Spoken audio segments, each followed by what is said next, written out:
From the very beginning, the message that captures the heart of a believer is this: everything we experience unfolds under the complete authority of Allah. He is the one who governs all existence, not only humanity, but every world, every creature, and every form of creation from the start until the end. When believers express praise to Allah, they are acknowledging far more than a title. They are recognizing the one who creates, sustains, nurtures, protects, provides, heals, and controls every dimension of life. Every breath, every moment of ease or hardship, and every outcome ultimately returns to His decree. With this belief comes a deep conviction that no harm can touch a person unless Allah allows it. If Allah has decreed that something will reach you, it will find its way to you. And if He has decreed that it will never reach you, then it will miss you no matter how close it appears. The same applies to provision. If something has been written for you, it will arrive, and if it has not been written, it will never be yours.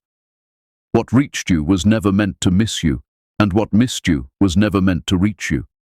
This understanding brings peace to the heart and removes unnecessary regret over what could have been. The Prophet taught that even if all people were to gather together to harm you, they would never succeed unless Allah had already written that harm for you. This belief in destiny is central to faith, yet it does not cancel human responsibility. Allah has given human beings a limited but meaningful ability to choose, and it is precisely this ability that we will be questioned about. Allah will not ask us about matters beyond our control, but He will ask how we use the choices, intellect, and capacity He granted us. When a person acts within their capacity, they are responsible for their decisions. If there is something good to be done, and it is neglected, responsibility remains. If there is something harmful to be avoided, and it is pursued, responsibility also remains. However, when Allah removes that capacity entirely, there is no accountability. Events completely outside human control are not matters for blame. This distinction is essential, especially during times of widespread hardship, uncertainty, and crisis. In difficult times, people often seek comfort, and reassurance is important. However, a serious mistake occurs when truth is mixed with false conclusions. When correct beliefs are used to promote laziness or negligence, it becomes a form of religious manipulation.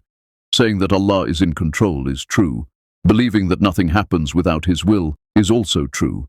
But concluding from this that precautions are unnecessary or effort is meaningless is false and dangerous. Faith is not an excuse for inaction. Allah has given human beings intellect, strength, and ability for a reason. He expects these gifts to be used. Trust in Allah does not mean abandoning responsibility. It means doing what is within your capacity and then leaving the outcome to Him. Searching for work, protecting health, safeguarding property, and taking preventive measures are all part of faith, not signs of weak belief. The Prophet gave a powerful example when he said that if people were to place their trust in Allah properly, they would be provided for just as birds are provided for. Birds leave their nests hungry every morning and return at the end of the day full. Their provision comes from Allah, but it comes through effort. They search, struggle, and move. Trust and effort walk together. Separating them distorts the message. This principle applies to every aspect of life. Effort is required in seeking provision, protecting oneself, and pursuing what is beneficial. After effort comes acceptance. When a person has genuinely tried and relied on Allah, regret should not consume the heart. Constantly living in what if weakens faith and opens the door to despair. In times of global crisis, this balance becomes even more important. Taking precautions, learning from the experiences of others, and acting responsibly do not weaken faith. They strengthen it.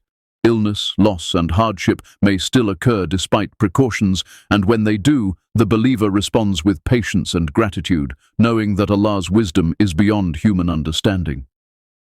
Faith is not an "I don't care" attitude. It is a commitment to do the best with what Allah has given, and to rely on Him for what lies beyond that. True trust combines conviction with action, prayer with effort, and belief with responsibility.